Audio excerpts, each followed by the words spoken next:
selalu senantiasa semangat sekali untuk datang ke studio kami untuk memberikan pembelajaran tentunya bagi sahabat cerdas semuanya.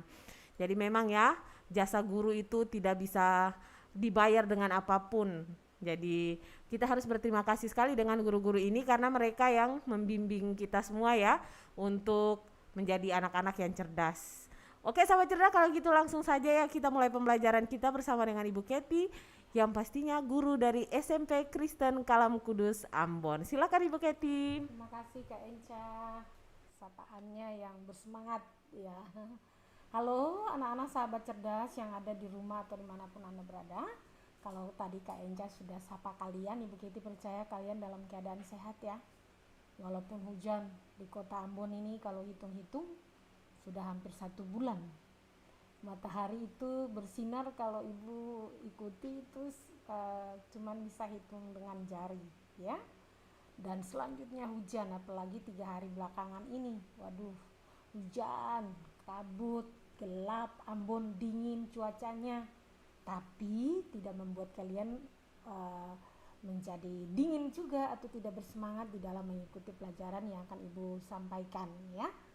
Materi seperti tadi Kak Enca sudah katakan, ini materi memang materi puisi rakyat ini kalau kalian masuk di semester genap kelas 7 SMP itu dapat puisi rakyat ya. Dan untuk tidak membuang waktu, Ibu Kety lanjut saja ya. Kalian bisa mengikuti dari YouTube maupun dari radio kesayangan ya, radio Suara Maluku Cerdas. Kita mulai. Cakupan materi hari ini ada 5. Yang pertama, memahami puisi rakyat. Yang kedua, jenis-jenis puisi rakyat. Yang ketiga, penjelasan jenis-jenis puisi rakyat. Penjelasan jenis-jenis ini yang agak lama, agak panjang ya, karena Ibu Kety akan jelaskan satu persatu setiap jenis itu untuk menambah kalian punya wawasan berpikir ya tentang jenis puisi rakyat. Kemudian yang keempat, ciri-ciri puisi rakyat, dan kelima, contoh setiap penjelasan jenis dan ciri serta penjelasannya itu tetap ada contoh dari puisi rakyat itu sendiri. Kita mulai yang pertama. Kita melihat dulu memahami puisi rakyat menurut para ahli. Puisi yang pertama yang sangat terkenal yaitu Pak Herman J. Waluyo. Menurut Herman J. Waluyo, puisi adalah karya sastra yang bersifat tertulis yang paling awal ditulis oleh manusia. Herman J. Waluyo, menurut Herman, itu ya para ahli yang pertama ya Ibu Kety angkat, yaitu Pak Herman J. Waluyo berkata bahwa puisi adalah karya sastra yang bersifat tertulis yang paling awal ditulis oleh manusia. Dan yang kedua, Sumardi. Menurut Sumardi, puisi adalah salah satu karya sastra dengan bahasa yang dipersingkat, dipadatkan, serta diberi irama dengan bunyi yang padu dan pemilihan kata-kata yang imajinatif. Nah, imajinatif itu berupa hayalan ya, itu yang ditulis nanti. Kemudian Pradopo, ini juga salah satu bapak penulis buku sastra. Pradopo atau tulisan bahasa Indonesia biasanya Pak Pradopo ini ada. Menurut beliau, puisi merupakan rekaman serta interpretasi pengalaman manusia yang sangat penting dan digubah dalam wujud yang berkesan. Sekali lagi, menurut Pradopo, puisi merupakan rekaman serta interpretasi pengalaman manusia yang sangat penting dan digubah dalam wujud yang berkesan. Itu 3 pendapat para ahli yang Ibu Kety angkat sebagai pengantar kita untuk masuk di dalam puisi rakyat. Kita mulai dengan jenis-jenis puisi rakyat. Jenis puisi rakyat ada 2, puisi lama dan puisi baru. hari ini Ibu lebih fokus dulu untuk membahas tentang puisi lama karena jenisnya sangat banyak dan kalian harus memahami. Mungkin dari SD juga ada kalian pernah dengar jenis-jenis puisinya, tapi saat ini Ibu lebih memperjelaskan lagi ya, dari puisi lama, kemudian minggu depan baru Ibu lanjut dengan puisi baru. Oke, kita mulai dengan pengertian puisi lama. Puisi lama merupakan puisi yang masih terikat oleh aturan-aturan. Aturan puisi lama seperti jumlah kata yang terdapat dalam satu baris, jumlah baris yang terdapat dalam satu bait. Ya, perhatikan di dalam puisi biasanya ada baris atau larik puisi, dan larik-larik atau baris-baris itu disusun menjadi satu bait puisi. Nah, mari kita lihat persajakan atau rima. Banyak suku kata pada tiap baris dan irama. Jadi kalau dalam puisi lama itu jumlah dalam satu baris, jumlah baris yang terdapat dalam satu bait. Kemudian persajakan atau rimanya banyak. Suku kata pada tiap baris dan irama itu ada. Ya, itu pengertian dari puisi lama. Dia terikat oleh aturan-aturan. Ya, kalau orang tua dulu-dulu mau melakukan pinangan atau ada yang sakit, nanti baru kalian akan lihat ya. Jadi aturan-aturan itu tetap dipakai. Ada di daerah-daerah tertentu itu keras sekali aturannya ya. Oke, kita lanjut dulu, nanti baru Ibu jelaskan lagi ya, berikut ada di jenisnya nanti. Kita lihat dulu, ada 5 ciri puisi lama. Yang pertama, puisi lama biasanya berupa puisi rakyat dan tidak diketahui nama pengarangnya. Itu puisi lama punya ciri yang pertama. Jadi, tidak ada nama pengarang yang diketahui. Semua orang waktu dulu acara-acara adat atau pinangan atau juga pesta rakyat itu selalu ada yang bisa menjadi pengarang puisi, tapi tidak ditulis nama pengarangnya. Ya, itu yang pertama. Yang kedua, puisi lama masih terikat oleh berbagai aturan. Ya, tadi seperti yang Ibu baru jelaskan di awal tadi. Berbagai aturan-aturan seperti dari jumlah baris pada setiap baitnya, sajak serta jumlah suku kata pada setiap barisnya itu masih ada di dalam aturan. Tidak sembarang. Kalau dikatakan hanya 2 baris, cukup 2 baris. Kalau dikatakan terdiri dari beberapa suku kata, itu yang dipakai, tidak boleh lebih. Itu mengenai ciri yang kedua dari puisi lama. Dan yang ketiga, disampaikan dari mulut ke mulut dan dapat disebut juga dengan sastra lisan. Kalau dalam pengertian ini, Ibu Keti ingat biasanya orang tua kalau mau ada pesta-pesta atau menasihati anak-anak, biasa mereka angkat pantun atau syair. Nah, itu masih ya, jadi langsung spontan diucapkan dari mulut ya. Dapat disebut juga dengan sastra lisan. Dan yang keempat, menggunakan majas atau gaya bahasa tetap dan klise atau ya gaya bahasa tetap ya.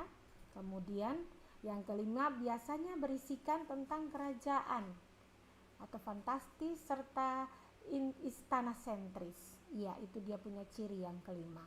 Masih berisikan tentang kerajaan, fantastis serta istana sentris. Itu ciri puisi lama. Berikut kita lihat. Ya, selesai ciri, kita masuk di jenis. Nah, ini yang tadi Ibu sebutkan buat kalian. Jenis-jenis puisi lama ini ada 7 jenis. Mungkin kalian dekat dengan kalian di telinga atau kalian pernah mendengar atau juga dari SD. Yang pertama itu mantra, yang kedua pantun, Yang ketiga Carmina, bukan Corlina atau Karnina, ini Carmina. Awas jangan kalian salah ucap.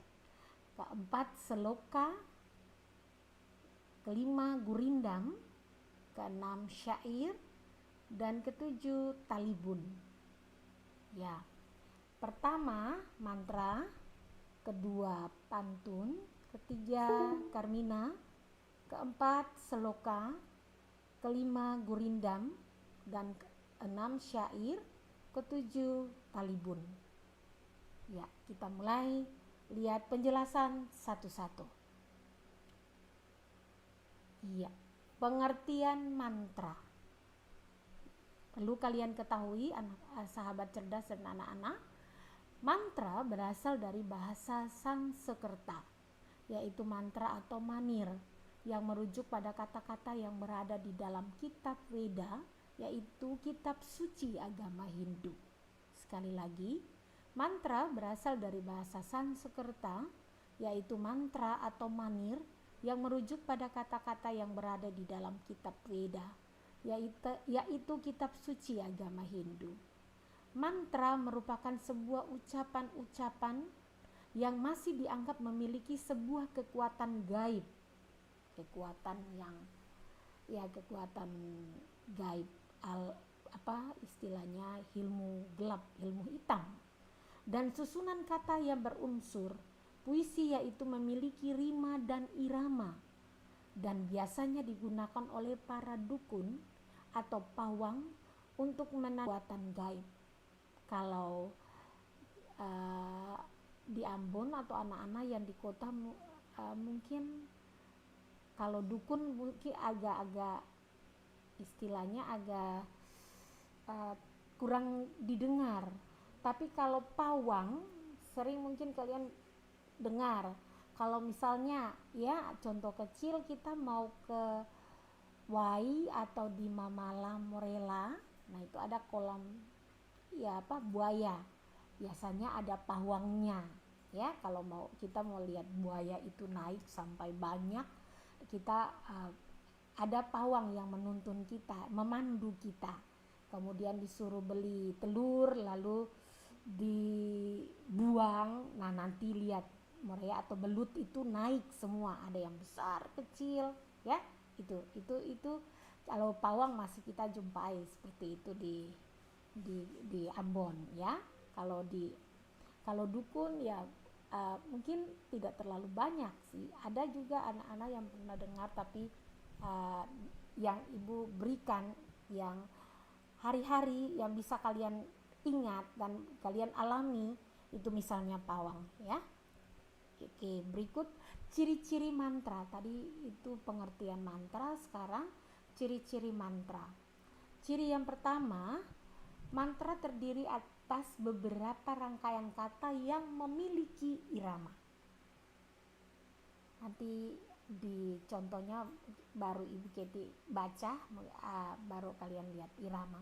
Kemudian isi mantra berisi kekuatan gaib.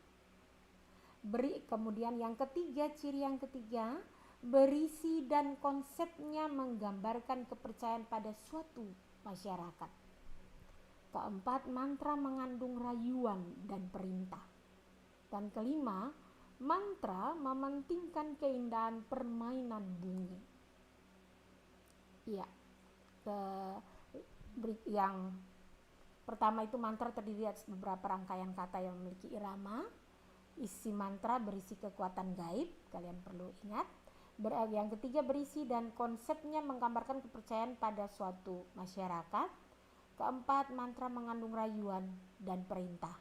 Kelima, mantra mementingkan keindahan permainan bunyi. Kalian lihat sesudah ciri, sekarang kita lihat jenis mantra. Mantra jenis yang pertama yaitu mantra kedigdayan, yaitu mantra yang dipakai jika sedang berhadapan dengan musuh. Nah, ini pasti kalau di dalam kerajaan, yang tadi kan puisi lama dia punya ciri yang pertama itu juga istana sentris, kerajaan dan lain-lain, ini biasanya ya dipakai di dalam menghadapi peperangan atau musuh. Kita bisa pakai mantra kedikdayaan ini. Kemudian yang kedua, mantra pagar diri, yaitu mantra yang digunakan sebagai perisai diri supaya orang tidak dapat membinasakan kita. Dan yang ketiga, mantra pakasih, yaitu mantra cinta kasih atau yang memikat seseorang agar jatuh hati kepada pembaca mantra. Ini kalau dulu-dulu ini terjadi, yang sekarang mungkin jarang kita dengar lagi, ya. Kemudian yang keempat, mantra pengobatan adalah mantra yang digunakan untuk mengobati suatu penyakit. Nah, kadang-kadang ini juga masih ada di kita. Kalau sudah sakit banyak, nah kadang-kadang kalian atau orang tua juga sering bawa istilahnya ke dukun cari orang pintar gitu ya. Iya. Kelima, mudah-mudahan kalian anak-anak sahabat cerdas dan anak-anakku tidak ada ya. Kelima, mantra tundik merupakan jenis mantra yang biasanya dilepas melalui kekuatan jarak jauh. Tujuannya supaya orang yang dimaksud jatuh ke dalam pengaruh si pembaca mantra.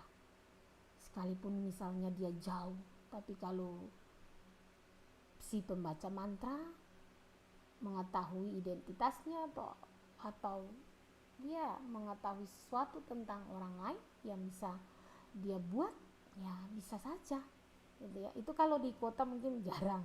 Kalau di pedesaan atau di desa-desa yang masih terpencil, ini masih bisa ya ada yang digunakan. Tapi pada umumnya di kota sudah tidak lagi ya. Baik, contoh, Ibu bisa angkat satu contoh untuk mantra pengobat sakit perut. Ketika Ibu Keti baca terus selesai ini, jangan kalian ulangi lalu itu menjadi kekuatan gaib untuk kalian sembuh dari perut yang sakit. Misalnya, gelang-gelang si gali-gali, malukut kepala padi, air susu keruh asalmu jadi, aku sapa tidak berbunyi. Ulang, mantra pengobat sakit perut. Gelang-gelang si gali-gali, malukut kepada padi, air susu keruh asalmu jadi, aku sapa tidak berbunyi. Itu contoh mantra pengobat sakit perut. Yang berikut ada juga mantra anjing tidak menggonggong. Ini kalau kalian, tapi jangan kalau lewat di lorong-lorong atau ini kadang-kadang anjing jahat atau anjing galak gitu. Nah, ada mantranya supaya jangan anjing menggonggong atau jangan anjing ikut kita menggigit atau lain-lain.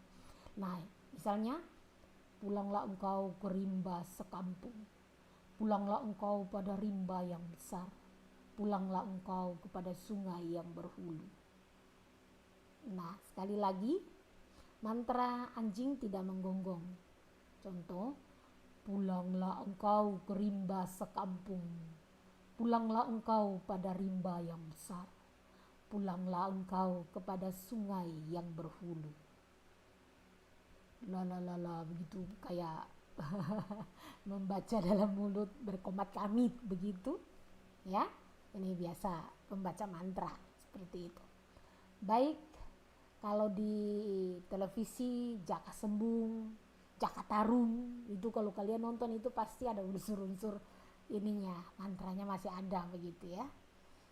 Atau Ratu Pantai Selatan ya, itu masih kalian lihat itu. Contoh kecil. Berikut yang kedua dari jenis puisi lama, yaitu pantun. Nah, ini kalian selalu, ini dari SD sudah diajarkan banyak. Kalau kalian masih ingat, bisa, oh iya betul, ini pernah diberikan oleh guru-guru di SD juga. Kita mulai dari pantun. Pantun dikenal luas oleh masyarakat. Sampai sekarang pun pantun masih sering digunakan, baik dalam upacara adat atau untuk komunikasi. Tadi Ibu di awal Ibu sudah sampaikan bahwa puisi lama biasanya digunakan ya untuk upacara adat atau untuk komunikasi. Acara pernikahan dalam adat Betawi masih melestarikan budaya berpantun di dalamnya. Ya. Kalau di Ambon sudah jarang ya kita dengar pantun pada saat pesta pernikahan. Ada di daerah-daerah tertentu saja yang masih memiliki bahasa daerahnya kental, mempertahankan budaya daerahnya, yaitu masih digunakan. Tapi kalau yang sudah terkikis oleh perkembangan zaman, berarti pantun sudah jarang digunakan. Ya, mari kita lihat ciri khas dari pantun adalah ada 4. Yang pertama, pantun itu bersajak AB AB. Cara bacanya seperti itu ya. Bersajak AB AB. Bersajak atau berima artinya huruf akhir dari setiap baris pantun itu di belakangnya bersajak AB AB. Kemudian yang kedua, bait terdiri dari 4 baris. Setiap satu baris dapat terdiri dari 8 sampai 12 suku kata. 4.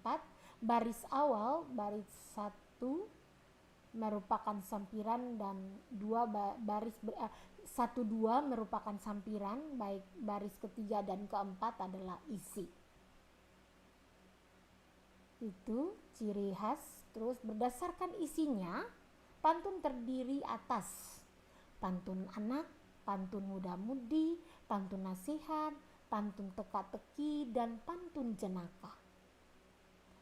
Kalau kalian sering ikut OPJ yang ada Sule, Bang Sule itu sering kadang mereka gunakan ini. Atau juga itu yang Ayu Ting Ting dengan kadang-kadang ada Ivan Gunawan, mereka punya acara itu sepertinya kadang-kadang ada pantun yang mereka ucapkan ya. Nah, contoh misalnya Ibu Keti mungkin angkat tidak semua, hanya 3 pantun saja untuk kalian ketahui. Masih banyak sebenarnya jenis pantun, tapi saat ini Ibu Keti angkat 3 saja. Pikir itu harus kalian ketahui. Pantun nasihat yang pertama. Kita lihat baris pertama dan kedua. Ke Jakarta mampir Tegal, bersama kasih bersenang-senang. Janganlah sampai kita menyesal, ingat hidup tak sembayang. Mari Ibu Keti yang ikuti di YouTube, perhatikan, ke Jakarta mampir Tegal, rima akhirnya atau huruf akhirnya itu L. Bersama kasih bersenang-senang, rima akhirnya G. Janganlah sampai kita menyesal, L lagi. Dan ingat hidup tak sembahyang, ini NG juga. Jadi Tegal dia sama dengan baris ketiga menyesal. Kemudian baris kedua sama rimanya dengan baris keempat. Jadi dikatakan di salah satu cirinya A B itu yang dimaksudkan ya. Ulang lagi, L Tegal, kemudian menyesal al gitu, kemudian bersenang-senang NG, dan sembahyang NG-nya di belakang ya. Oke. Kalian bisa mengerti apa yang dikatakan dengan bersajak atau berima akhir A B. Berikut ada, lihat lagi, lihat gelembung meletup-letup, kalau pecah jadi melekat. Perbanyaklah ilmu saat kau hidup, untuk bekal kau di akhirat. Lihat lagi, lihat gelembung meletup-letup P, kemudian kalau pecah jadi melekat T-nya, baris pertama dan baris ketiga sama rimanya P. Hidup, letup hidup, melekat akhirat, sama kan? Nah, itu contoh yang dibilang bersajak AB. terdiri dari 4 baris ya, baris pertama, baris kedua, baris ketiga, baris keempat. Itu ya. Kemudian setiap baris dapat terdiri dari 8 sampai 12 suku kata. Nanti kalian bisa hitung. Ya, kemudian baris pertama dan kedua disebut sampiran, baris ketiga dan keempat disebut isi. Iya, itu ya. Berikut kita lihat contoh pantun jenaka. Tadi pantun nasihat, ini pantun jenaka, agak lucu sedikit. Waktu kecil minumnya Milo.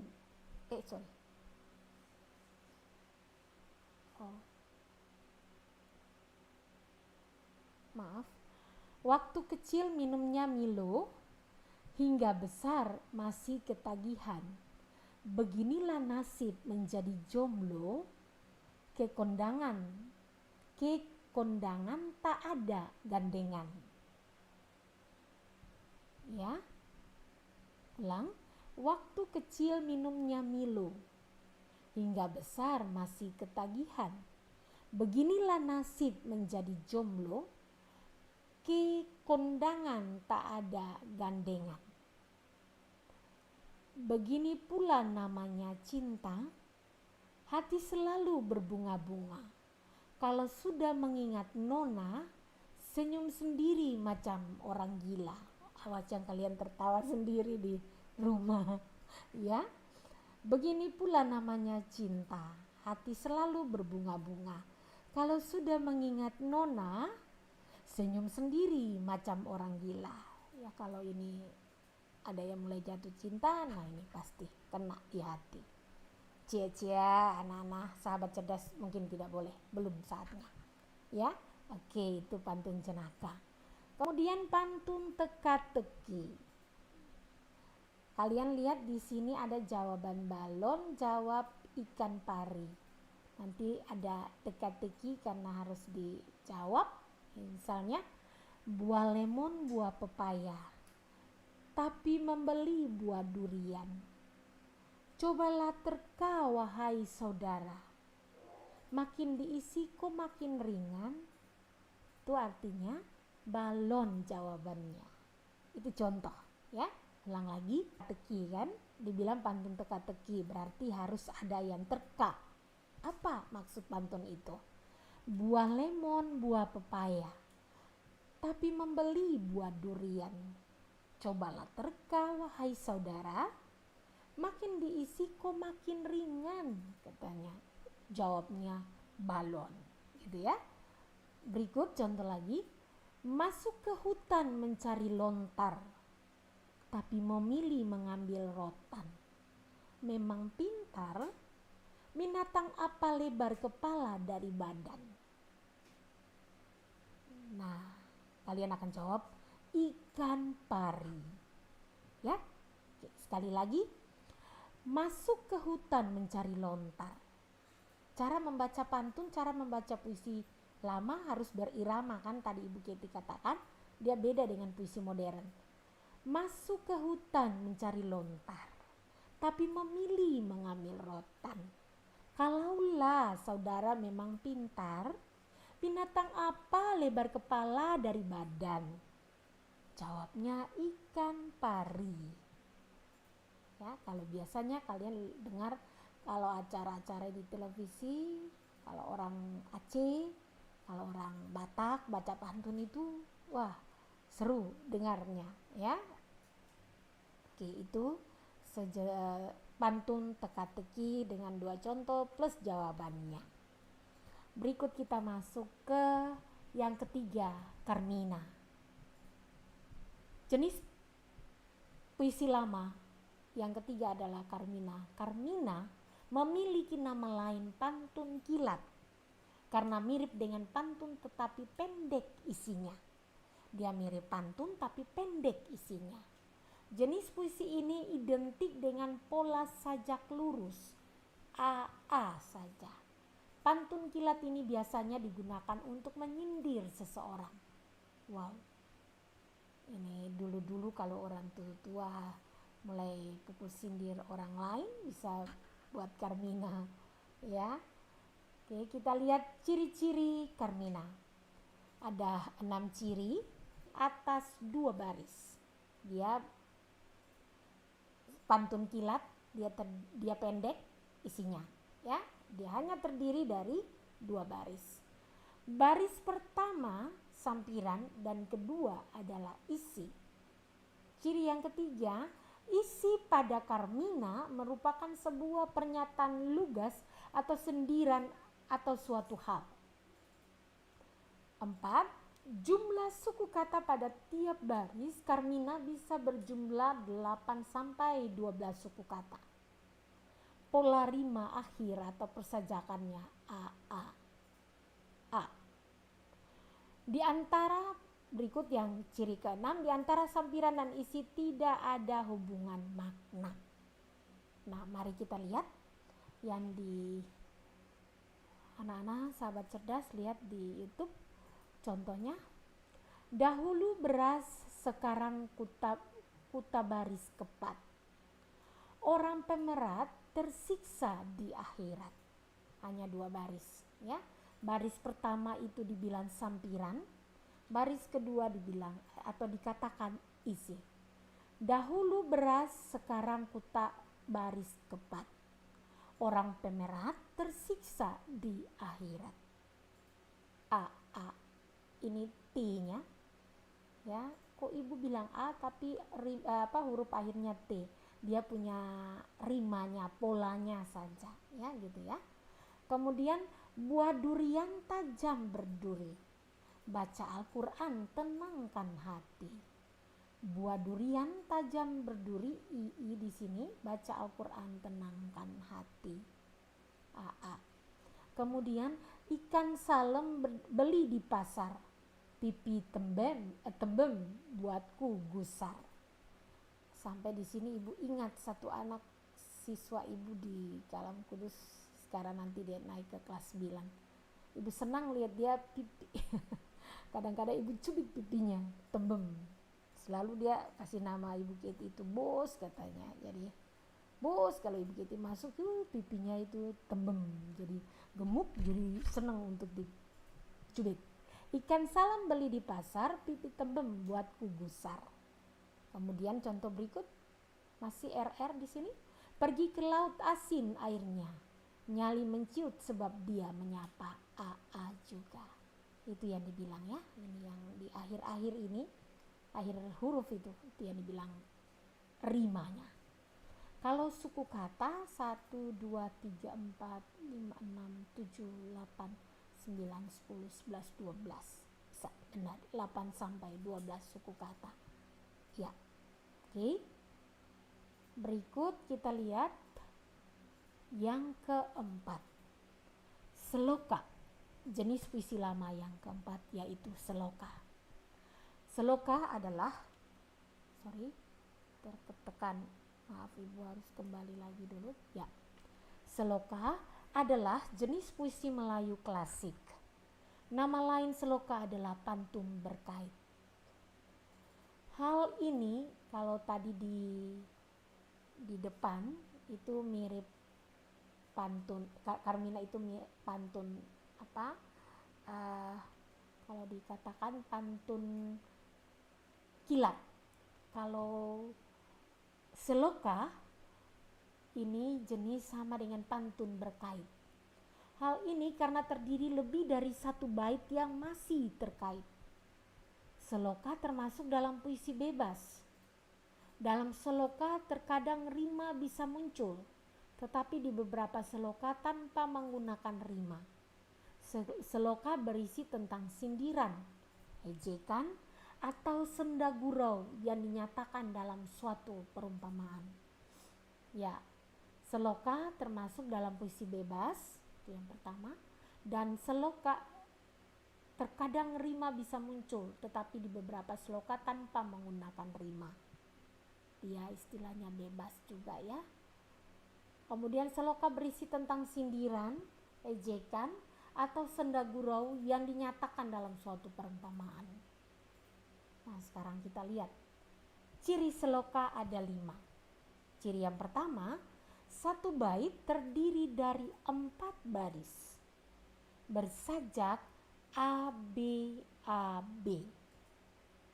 3, baris 1 dan 2 merupakan sampiran, baris 3 dan 4 merupakan isi.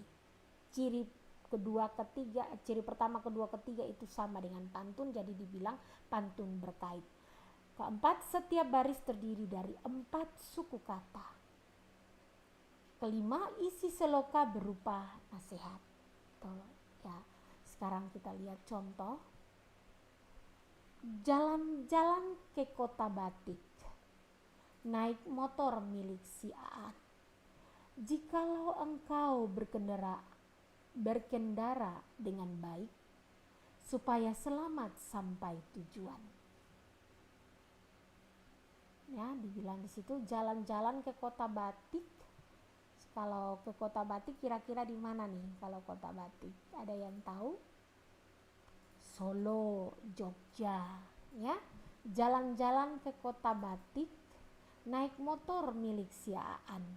Jikalau engkau berkendara dengan baik, supaya selamat sampai di tujuan. Naik motor milik si Aan. Ya, itu diulang lagi. Naik motor milik si Aan, siang-siang kena panas. Supaya selamat sampai tujuan, taatilah lalu lintas. Nah, ini kalian bisa pakai pantun ini untuk menasihati pembalap-pembalap liar ini. Kalau ada kakak atau saudara yang suka balap-balap motor, kalian bisa pakai seloka ini. Naik motor milik si Aan, siang-siang kena panas. Supaya selamat sampai tujuan, taatilah lalu lintas.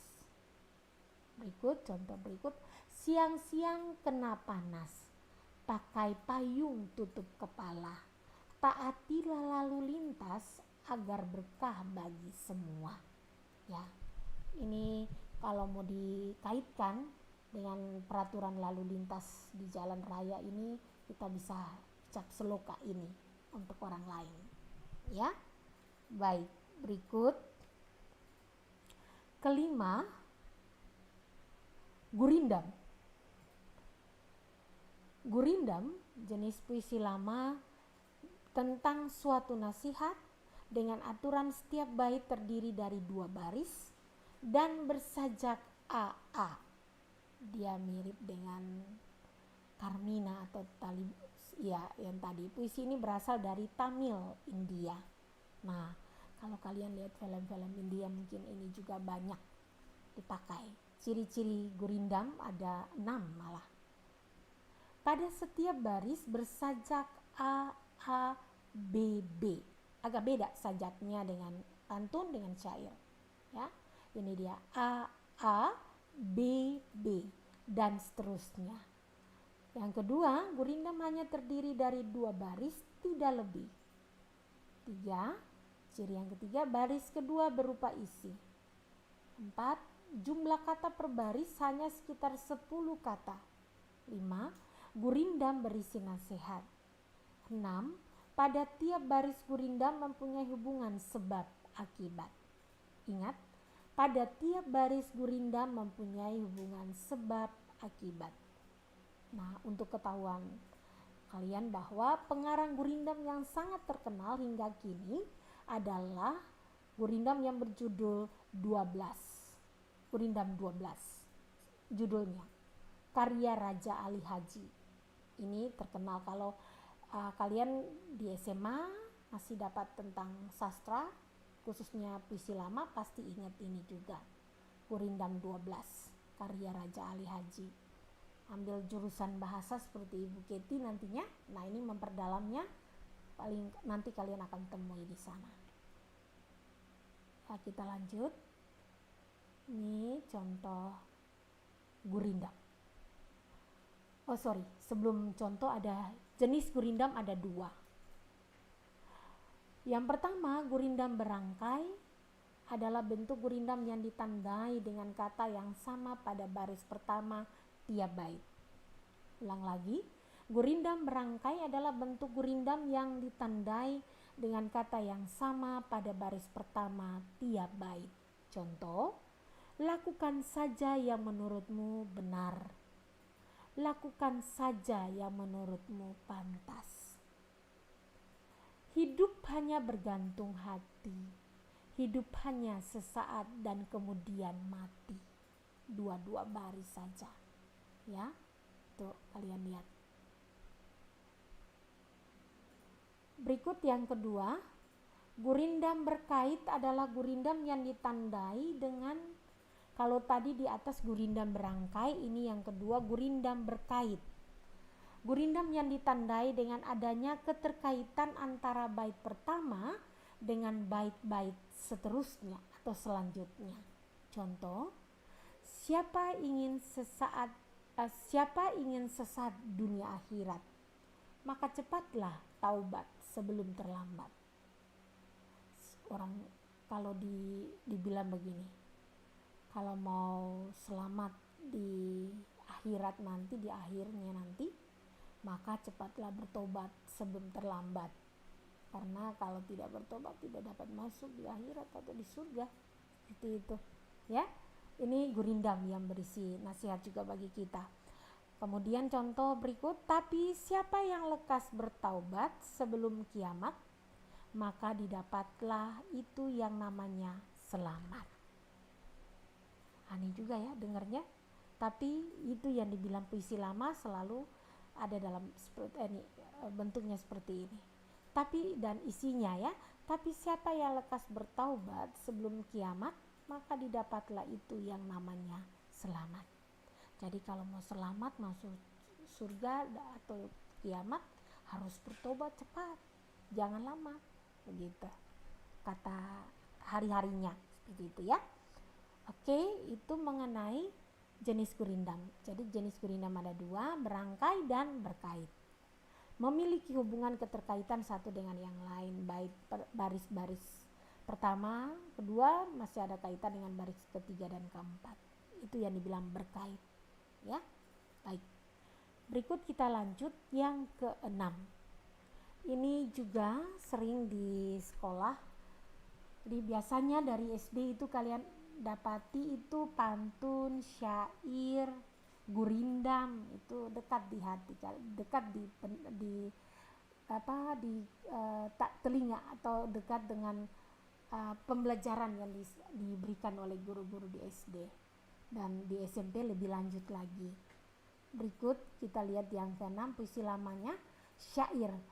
Nah, syair ini berasal dari Arab, yakni kata syair atau syuur yang berarti perasaan menyadari, yang kemudian kata syuur berkembang menjadi syiru yang berarti puisi dalam pengetahuan umum. Ya, itu.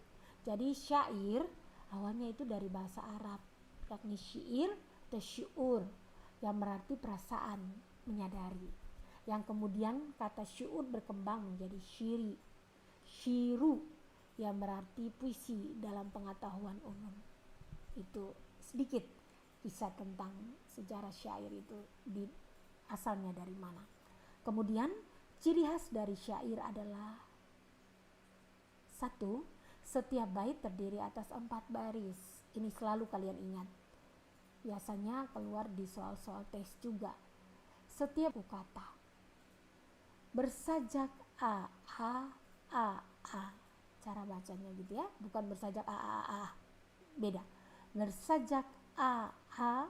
4. Semua baris adalah isi. Bahasanya kiasan. Bahasa kias, bahasa yang tidak sebenarnya.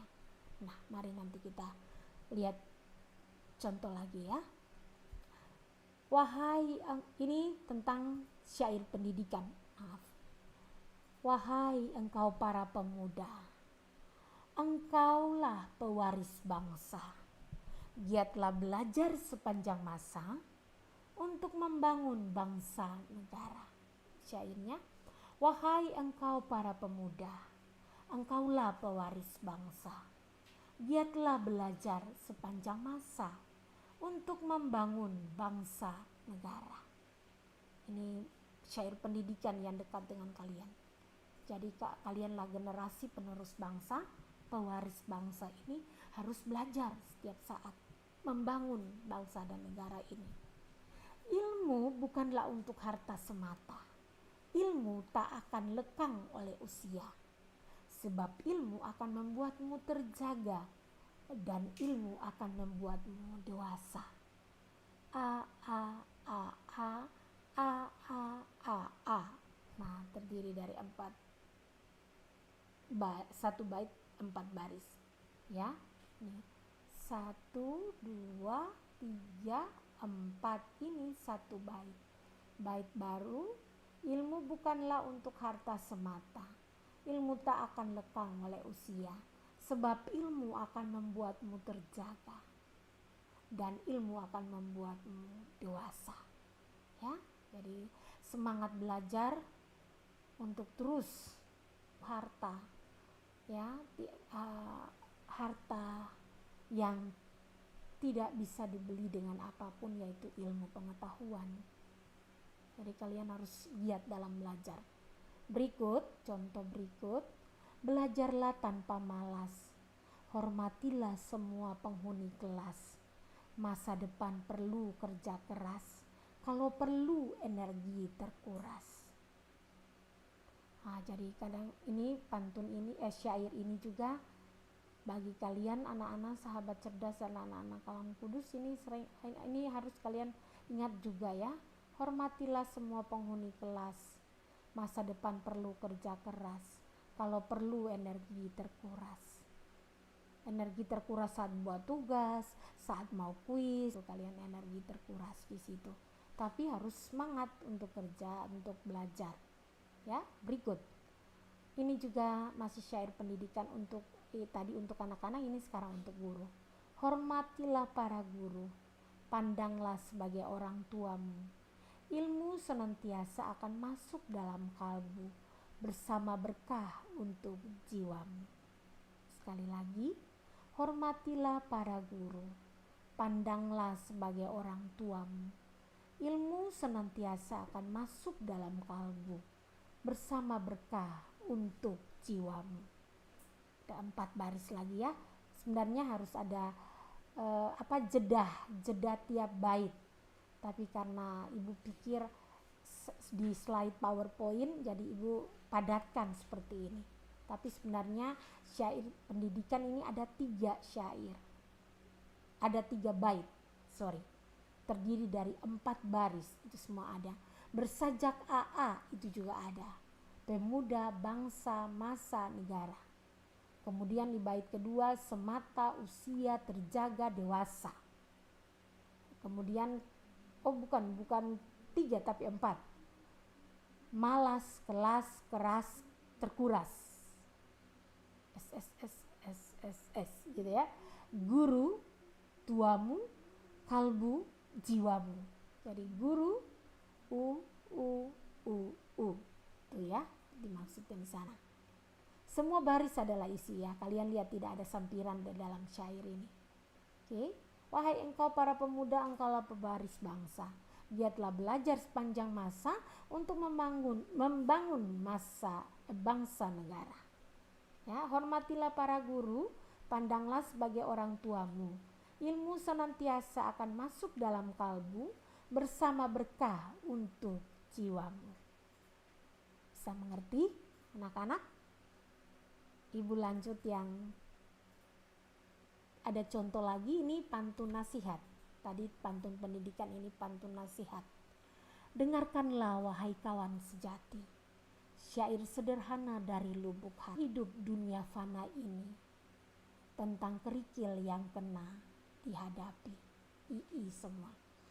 Hidup sementara hanyalah untuk beribadat, bukan mengumpat, bukan maksiat. Janganlah terbuai godaan syahwat. Ya, tambah 1 lagi, hingga ibadah kena terlewat. Kemudian, janganlah lalai akan sholat, janganlah kikir akan zakat. Kenakanlah kita berbanyak sholawat, gunakan bekal kelak di akhirat.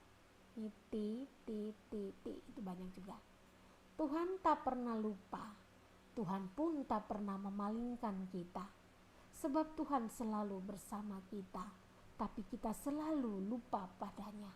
Ini pantun nasihat ini penting. Kalau sampai di ini Ibu, kalau di YouTube kalian lihat kursor Ibu, ini syair ini penting sekali untuk kita ingat. Tuhan tak pernah lupa, Tuhan pun tak pernah memalingkan kita, sebab Tuhan selalu bersama kita. Amin. Tapi kita selalu lupa padanya. Bangun tidur sholat, saya bisa berdoa lagi. Atau ke sekolah mau buru-buru tidak berdoa, itu tidak boleh. Kalau di syair ini bisa masuk dalam kehidupan kita hari-hari ya, kemana-mana harus mendahulukan Tuhan. Itu nasihat. Terus kemanakah kita di waktu bahagia? Memilih sesama, meluapkan suka. Kemanakah kita di kala lara? Teringat Tuhan mengeluh duka. Ya, kalian ingat di sana? Kalau waktu suka, karena nanti kalau dalam susah atau kala lara, itu yang dibilang kala hidup susah, baru selalu cari Tuhan. Tidak boleh, harus dalam senang, dalam suka dan duka, dalam sedih dan bahagia harus cari Tuhan. Kemudian, cobalah tuh selalu ingat pada Ilahi, berdoa dan berserah diri. Baik suka duka dalam diri, ya Allah ya Tuhan kami. Selalu, tadi Ibu sudah jelaskan, ya mirip ya, ada kaitannya. Seringkanlah kita memohon ampun agar jiwa laksana embun. Janganlah sampai nanti tertegun saat nyawa lepas dari ubun-ubun. ini syair ini Ibu Keti kenapa ketawa? Seringkanlah kita memohon ampun agar jiwa laksana embun. Janganlah sampai nanti tertegun saat nyawa lepas dari ubun-ubun. Jadi waktu ada hidup ini harus, kalau buat salah, buat dosa harus mohon ampun dari Tuhan. Jangan pas nyawa sudah tidak ada, baru minta pengampunan sudah terlambat. Kalau kematian menjemput lagi, tidak ada yang perlu dimaafkan lagi, sudah terlambat. Ya, jadi semasa hidup ketika buat salah atau dosa harus cepat-cepat minta ampun. Karena ini dibilang syair nasihat, jadi kalau ada tidak hormat guru atau kurang ajar kepada orang tua, anak-anak harus tidak boleh nakal atau tidak hormat kepada orang tua, harus hormat kepada orang tua ya, hormat juga kepada guru. Kalau ada kesalahan cepatlah meminta ampun.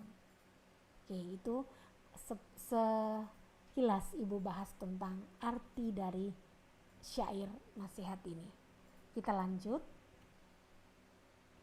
Yang terakhir nanti talibun, yang ketujuh, jenis puisi lama. Yang ketujuh, talibun hampir mirip dengan pantun. Talibun merupakan jenis puisi lama yang juga mempunyai sampiran dan isi. Hal yang membedakan dengan pantun adalah talibun memuat lebih banyak baris, yaitu sekitar 6 sampai 20 baris. Agak beda sendiri dari puisi lama lainnya. Jumlah baris pada talibun harus berjumlah genap. Dalam talibun, setengah isinya merupakan sampiran dan setengahnya lagi merupakan isi. Ibu ulangi, hampir mirip dengan pantun. Talibun merupakan jenis puisi lama yang mempunyai sampiran dan isi. Ya, sampiran dan isi itu pantun punya ya, mirip dia. Hal yang membedakan dengan pantun adalah talibun memuat lebih banyak baris, yaitu sekitar 6 sampai 20 baris. Jumlah baris pada talibun harus berjumlah genap. Dalam talibun, setengah isinya merupakan sampiran dan setengahnya lagi merupakan isi. Misalnya, jika talibun berisi 6 baris, maka 3 baris pertama adalah sampiran dan 3 baris selanjutnya adalah isi. Dengan sajak A, B, C, A, B, C atau A, B, C, D, E A, B, C, D, E, dan seterusnya. Dia tidak terlalu terikat pada persajakan atau rima akhir. Ya. Sekarang kita lihat ciri-ciri talibun. Ini lumayan banyak cirinya. Ada 8. Yang pertama, merupakan sejenis puisi bebas. Dia bebas tadi bilang ya. Terdapat beberapa baris dalam rangka untuk menjelaskan pemerian, untuk menjelaskan arti atau pemerian itu ya. Isinya berdasarkan sesuatu perkara diceritakan secara terperinci. Nanti kita lihat contohnya nanti ya, baru kalian mengerti. Tiada pembayang dan setiap perangkap dapat menjelaskan satu keseluruhan cerita. Jadi dalam talibun ini isinya itu merupakan satu kesatuan atau keseluruhan cerita. Menggunakan puisi lain berupa pantun atau syair dalam pembentukannya. Keenam, gaya bahasa yang luas dan lumrah, memberi penekanan pada bahasa yang berirama seperti pengulungan dan lain-lain. Dan yang ketujuh, ciri yang ketujuh, berfungsi untuk menjelaskan sesuatu perkara. Dan ke-8, merupakan bahan penting dalam pengkaryaan cerita pelipur lara. Talibun. Ini untuk pemahaman kalian. Ya, kita lanjut. Sekarang contoh talibun. Talibun 6 baris. Ya, Ibu Keti coba ini. Memang talibun 6 baris ini nanti pada kata mendaki sebenarnya dia ada di maaf ya, Ibu ulang lagi dulu. Penat sudah daku mendaki, itu 1 baris. Puncak tiada lagi terlihat, bulan pun tak lagi ada. Penat sudah daku mendaki, hati sudah tiada lagi kuat, melihat engkau tak lagi nyata. Jadi mendaki ini masuk di sini ya barisnya. Penat sudah daku mendaki, itu 1 baris. Puncak tiada lagi terlihat, 2 baris. Bulan pun tak lagi ada, 3 baris. Penat sudah daku mendaki, 4 baris. Hati sudah tiada lagi kuat, 5 baris. Melihat engkau tak lagi nyata, ini masih 6 baris. Lihat ya, penat sudah daku mendaki. Istilahnya ini 6 baris talibun ini berisi nasihat juga bahwa hidup dalam kepenatan, tidak sanggup lagi ya, masih bulan pun tak lagi ada, seolah-olah dia putus harapan, hilang harapan, seperti itu ya. Penat sudah daku mendaki, hati sudah tiada lagi kuat, melihat engkau tak lagi nyata. Ini pantun kesedihan. Misalnya ada saudara atau orang-orang terkasih yang meninggal, bisa kita buat talibun seperti ini.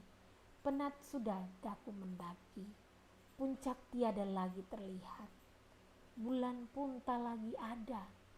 Penat sudah daku mendaki, hati sudah tiada lagi kuat, melihat engkau tak lagi nyata. Melihat engkau sudah tidak ada, seperti itu ya. Ini talibun artinya.